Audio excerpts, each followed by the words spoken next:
마크 트웨인의 왕자와 거지라는 소설이 있습니다. 에드워드 왕자와 톰이라는 거지가 서로 옷을 바꿔 입었다가 신분이 바뀌는 뭐 그런 에피소드, 그 이후에 자신의 신분을 찾아가는 뭐 그런 이야기 소설이 있습니다. 우리가 이 이야기에서 주목해 보고 싶은 내용이 좀 있는데요. 에드워드 왕자가 거지 톰의 옷을 입고 거지로 오해받고 왕궁에서 쫓겨납니다. 그 이후로 그의 삶은 불을 보듯 뻔하죠. 거지 옷을 입고 거지가 사는 곳에서 살고 먹는 것도 뭐 변변치 않죠. 거지가 먹는 음식을 먹었습니다. 무엇보다도 사람들이 에드워드를 거지 취급하고 또 미친 사람처럼 취급을 해요. 반면 거지였다가 하루아침에 왕자로 대우받고 있는 톰은 생활이 굉장히 불편해요. 왜냐하면 참 행복하긴 했지만 이 왕자로서의 삶을 살아가는 것이 전혀 익숙하지 않다 보니까 그가 왕자 옷을 입고 왕궁에 거하지만 그의 습성에는 거지 근성이 묻어납니다. 왜 이럴까요? 한 명은 거지 옷을 입고 있지만 왕자처럼 말하고 생각하고 행동하고 마음가짐이나 태도 모든 것이 왕자다워요. 다른 한 친구는 왕자 옷을 입고 있지만 여전히 거지 근성이 남아 있습니다. 왜 이런 일이 일어날까? 우리가 질문해 볼 수 있지 않겠습니까? 그것이 바로 정체성 때문에 그렇습니다. 정체성. 에드워드는 자기가 왕자라는 사실을 알아요. 남들이 아무리 뭐라고 해도 자기 지금 행색이 아무리 초라해도 자기가 그 나라의 왕자라는 것을 이제 곧 대권을 물려받을 그 왕자라는 사실을 너무나 명확하게 알고 있습니다. 분명하게 알고 있습니다. 그 무엇도 그 정체성을 흔들지 못해요. 그러다 보니까 그의 상황이 아무리 나빠도 에드워드는 정말 왕자처럼 생각하고 태도나 말이나 다른 사람을 대하는 모습이나 그의 생각 자체가 여전히 왕자답습니다.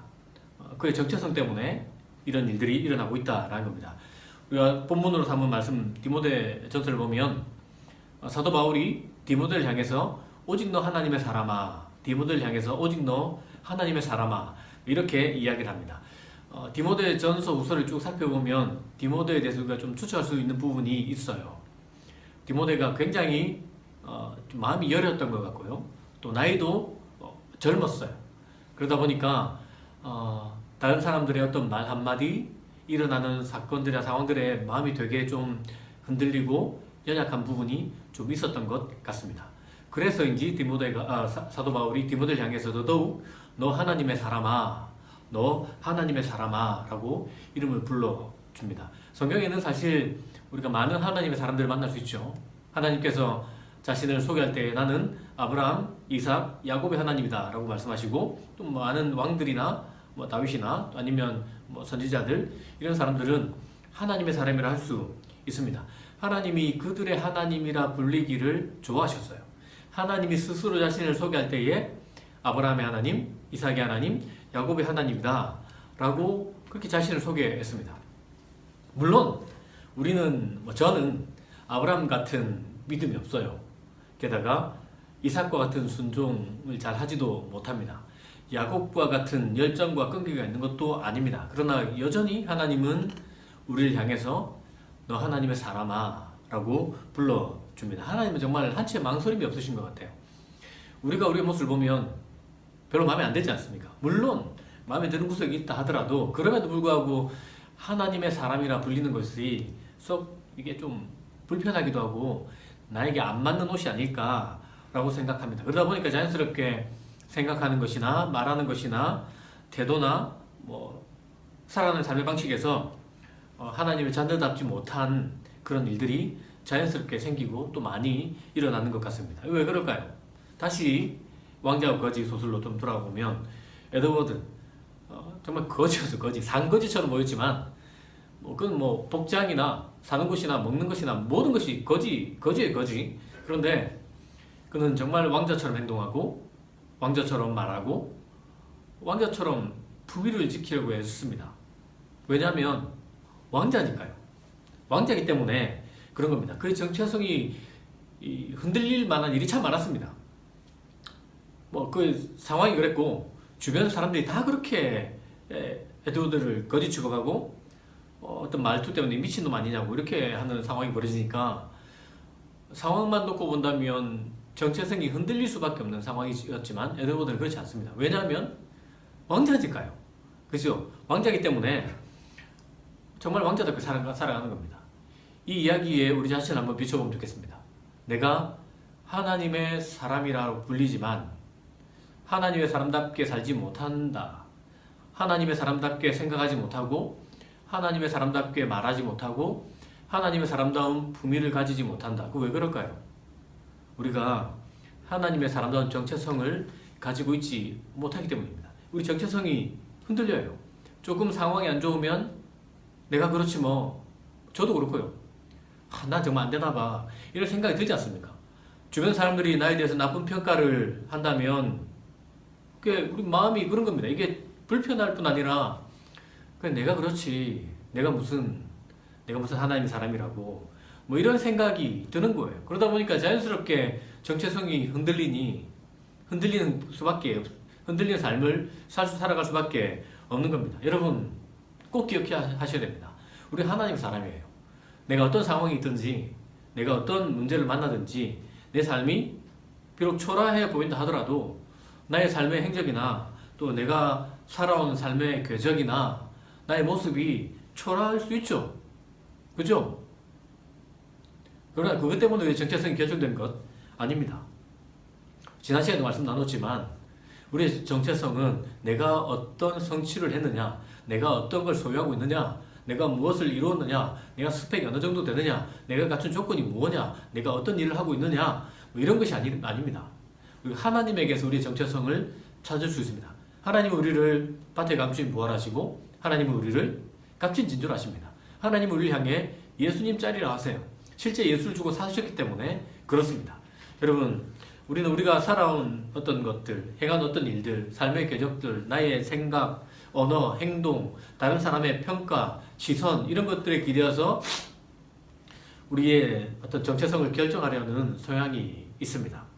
우리 본문 말씀 중에 디모데전서 6장 11절 12절 말씀을 제가 한 번 더 읽어드리겠습니다. 여러분 주목해서 잘 들어보시면 좋겠습니다. 오직 너 하나님의 사람아, 오직 너 하나님의 사람아, 이것들을 피하고 의와 경건과 믿음과 사랑과 인내와 온유를 따르며 믿음의 선한 싸움을 싸우라. 영생을 취하라.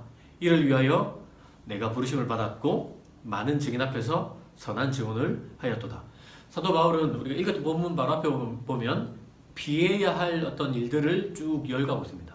부하려는 욕심에 사로잡혀서 부자가 되고 싶은 마음, 그에 사로잡혀서 돈이라면 뭐 돈 된다고 하면 뭐든지 하려는 어떤 그런 마음들, 아니면 부자가 되고 싶고 그것을 누리고 싶어서 어떤 살아가고자 하는 어떤 그런 욕망들, 그것을 버리고 오직 너 하나님의 사람아 이런 일들을 해라. 뭐 의와 경건과 믿음과 사랑과 인내를 쫓고 믿음의 선한 싸움을 싸우고 그렇게 살아가라 라고 이야기합니다. 우리 여기서 주목해야 될 것은 목록이 아니에요. 이거 하지 마라, 이거 해라, 이런 목록이 아니라 순서입니다. 순서. 오직 너 하나님의 사람아, 이게 딱 가운데 있어요. 이게 하지 말아야 될 것들, 해야 될 것들 가운데 있고, 특별히 해야 될 하나님의 사람이 살아가야 할 모습을 쭉 열거하기 직전에 먼저 너 하나님의 사람아 라고 먼저 불러요. 우리 먼저 부르고 난 다음에 그리고 이런 일들을 하라. 왜냐하면 하나님의 사람이기 때문에 이와 같이 살아가라 라고 말씀하는 겁니다. 무언가를 해내고 무언가를 충족시키고 내가 어떤 위치에 올라서고 내가 정말 잘 살아내고 도덕적이고 대단한 뭔가를 갖추면 하나님의 사람아 불리는 게 아니고, 하나님의 사람이기 때문에 이런 삶을 살아가야 된다. 하나님의 사람이기 때문에 그 하나님의 사람에게는 이런 삶이 마땅하다라고 성경이 가르쳐주고 있습니다. 여러분 이게 순서가 굉장히 중요합니다. 우리 하나님의 사람이기 때문에 우리 이 정체성 때문에 모든 것이 시작되는 겁니다. 내가 하나님의 사람이기 때문에 의를 쫓고 경건을 쫓고 인내하고 사랑하고 성령의 열매를 맺어가는 거고요. 내가 하나님의 사람이기 때문에 믿음의 싸움을 싸우는 것이고요. 내가 하나님의 사람이기 때문에 영생을 취하고 그 하나님의 생명을 얻은 사람답게 살아가는 겁니다. 이게 정체성이 먼저 있어요. 우리가 하나님의 사람이기 때문에 이런 삶을 살아가야 된다라고 가르쳐 줍니다. 여러분, 이게 굉장히 엄청난 특권입니다. 우리가 뭘 해석 안 해요. 우리가 하나님의 사람입니다. 예수로 값주고 사셨기 때문에 우리가 하나님의 사람이 되었고, 그래서 우리가 이런 삶이 열린 겁니다. 대단한 특권이에요. 근데 동시에 굉장한 부담이 아닐 수 없습니다. 여러분, 내가 그럼 하나님의 사람인데 내가 이렇게 이걸 쫓는 게 아니라 하지 말아야 될 것들만 하고 있으면 어떻게 되겠습니까? 하나님이 욕을 먹는 겁니다. 우리가 하나님의 사람이기 때문에 우리가 해야 될 일을, 살아야 될 내용을, 살아야 될 방향을 놓쳐버리고 하나님의 사람이면서 부자 되고 싶은 마음에, 이 땅에서 좀 잘 되고 싶은 마음에 이런 걸 쫓지 않고 다르게 살아가면 하나님의 이름이 땅에 떨어지는 겁니다. 하나님의 이름이 정말 영광을 받지 못하게 되는 거죠. 욕먹는 겁니다. 우리에게 하나님 이름이 걸려있는 겁니다. 저는 촌에서, 시골에서 자랐지 않습니까? 여러분 잘 알다시피 제가 촌놈인데요. 제가 자랄 때 자주 들었던 이야기가 있습니다. 좋은 면에서도 듣고 똑같은 말인데 나쁜 의미로도 들은 적이 있습니다. 너 아버지가 누구? 경상도 말로, 통영 말로 너가 아버지가 누구? 너가 아버지가 누구? 이 말인데요. 제가 인사를 잘하고 바른 행동을 하고 칭찬받을 만할 때는 온도가 달라요. 너가 아버지가 누구? 이렇게 이야기합니다. 참 자식 잘 키웠네. 참 가정교육 잘했네. 뉘집 자제분이니 뭐 이런 식이 되는 겁니다. 그 아버지 참 자식 교육 잘 시켰구나. 너네 아버지가 누구시냐? 라고 묻는 겁니다. 그런데 제가 나쁜 행동을 하고 욕먹을 행동을 하면 너가 아버지가 누구? 이렇게 됩니다. 뉘집 자식이고 이렇게 돼요. 이게 무슨 말이냐면 너 아버지 뭐하는 사람이냐? 가정교육은 뭐 받았냐? 너가 아버지 살아내 있냐? 뭐 이런 식의까지 되는 겁니다.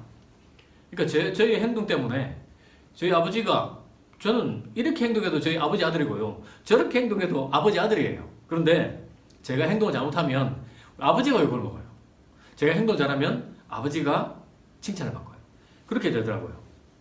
여러분, 우리가 하나님의 사람입니다. 우리가 하나님의 사람이에요.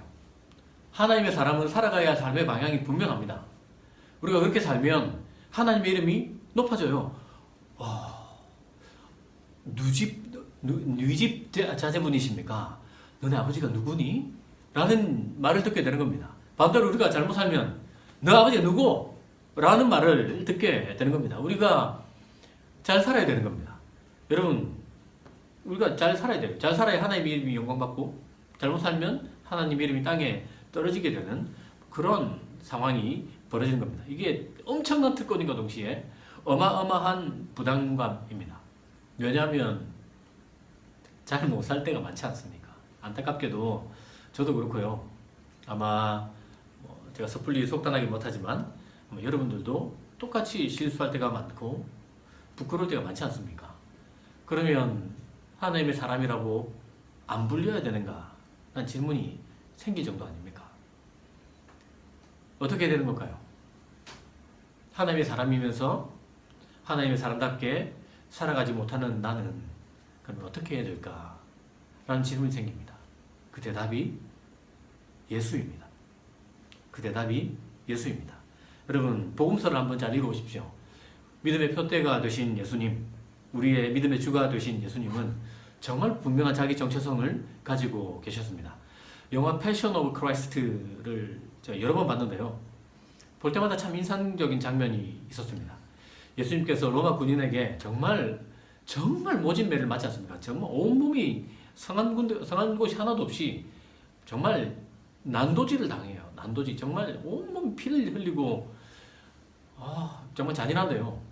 그 이후에 머리에 가시관을 푹 눌려 쓴 채, 홍포를 걸친 채 빌라도와 독대하는 장면이 나옵니다. 여러분, 빌라도는 당시 총독이었고요. 최고의 권위자였습니다. 자기가 말한 것처럼 너를 죽고 살리고 할 수 있는 생사 여탈권이 나에게 있지 않아?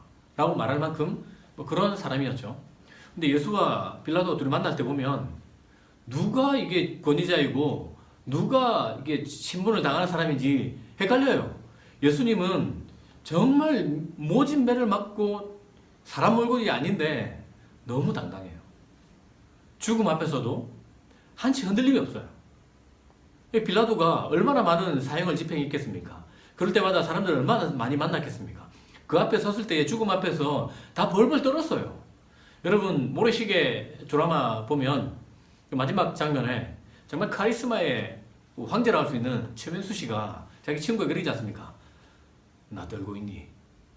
이런 말 하지 않습니까? 나 떨고 있니? 죽음 앞에서 떨리는 겁니다. 이게 마음은 이게 너무 떨리는 거예요. 이게 표를 안 내려고 그러는 거지만 덜덜덜 떨리는 겁니다. 근데 예수님은 그 모진 십자가의 죽음 앞에서 눈빛 하나 흔들리지 않은 겁니다. 너무 다른 겁니다. 빌라도가 당황해야 할 만큼 도대체 어떻게 그럴 수 있나? 라는 질문이 생깁니다. 여러분 이게 뿐만 아니죠. 예수님 성경을 보면 되게 가난하셨던 것 같아요. 머리 둘 곳이 없다라고 말씀하시기도 하셨고요.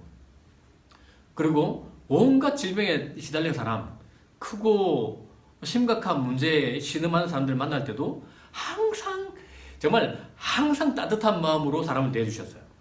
예수에게로 온 사람은 누구나 다 따뜻하게 대해주셨어요. 바리새인들도 만약에 예수께 다가가서 머리를 조아렸으면 예수께서 그렇게 비난하지 않으셨을 거라 생각합니다. 따뜻하게 대해주셨어요. 도대체 어떻게 사람이 모든 사람을 향해서, 그것도 유유상종이라고 좀 이렇게 부하는 사람과 지내고 좀 교양 있는 사람과 지내면 좋겠지만 맨날 만나는 사람이 아프고 가난하고 귀신 들려있고 그러면 그런 사람 자주 만나면 그 정신이 말짱하기가 힘들지 않겠습니까? 근데 예수님은 그 모든 사람을 따뜻하게 대해주셨어요. 도대체 이거 어떻게 사람이 그럴 수 있나? 라는 질문이 생깁니다. 그뿐만이 아니죠. 공생의 사역을 하는 동안에 얼마나 많은 사람을 먹이셨습니까? 하나님의 말씀에 굶주리는 사람에게 하나님 나라 이야기를 정말 탁월하게 가르쳐 주셨어요.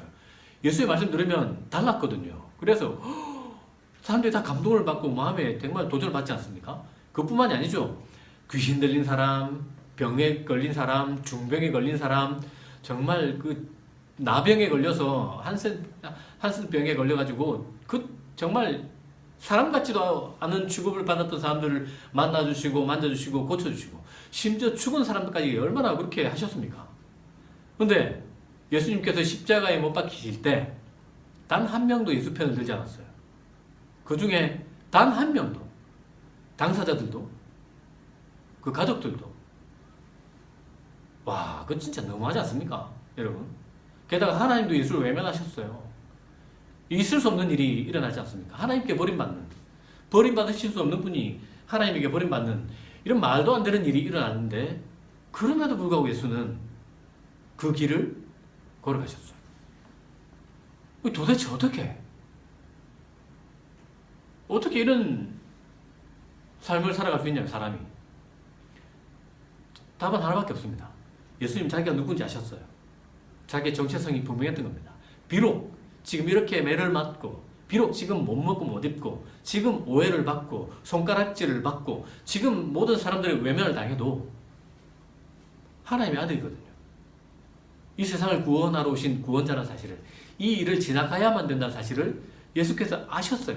자기 정체성을 너무나 확고하게 붙들고 계셨기 때문에 그 말도 안 되는 상황에서도 정말 상상도 할 수 없는 그런 중압감과 부담감을 끌어안으시면서도 그 모든 사람들에게 외면당하고 조롱당하고 버림받으시면서도 하나님에게조차 버림받으시면서도 예수는 그 길을 가셨어요. 왜냐하면 자기가 누군지 아셨기 때문입니다. 여러분, 그렇기 때문에 우리가 예수를 신뢰한다는 것, 예수를 생각하고 예수를 바라보고 예수를 붙들고 예수 안에 머물고 예수의 일을 쫓는다는 것은 정체성을 붙드는 겁니다. 그분의 그 정체성이 우리의 정체성이 되는 겁니다. 그렇기 때문에 예수를 붙들 때에 하나님의 사람답게 살아가는 길이 활짝 열리는 겁니다. 예수를 붙들고 예수 안에 머물고 실패할 때 있죠. 그러면 다시 일어나 또 예수 안에 머물고 예수를 찾아갈 때에, 예수의 그 십자가 안에 머물 때에 우리는 또다시 하나님의 자녀답게 하나님의 사람답게 살아갈 수 있습니다. 여러분, 성경의 수많은 사람들은 실패할 때가 많았습니다. 그러나 그는 다시 일어나 믿음의 길을 걸어내었고 하나님 그들 향해서 오직 너 하나님의 사람아 라고, 너는 나의 사람이다 라고 칭찬하시고 불러주셨습니다. 그렇게 정체성을 결정해 주셨습니다. 그들 통해서 하나님이 영광 받으셨고 하나님의 이름이 높아지셨습니다.